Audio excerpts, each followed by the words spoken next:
Ang tunay na pagmamahal, makikita mo dun sa tao na uupo sa tabi mo sa pinakamabigat mong sandali.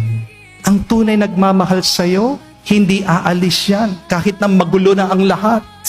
Yung mananatili kahit na wala ka nang maibigay sa kanya.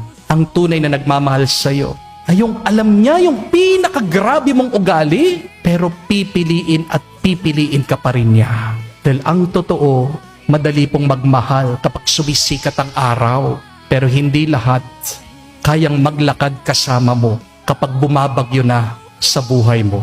Di po ba?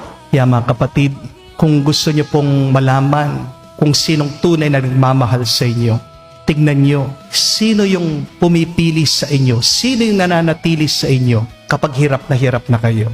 Dahil ang tunay na pagmamahal, hindi po yan nasusukat sa saya, nakikita yan sa pananatili. Remember that. Real love is not about who stays with you when it is easy, but real love is about those who refuses to leave when life becomes hard.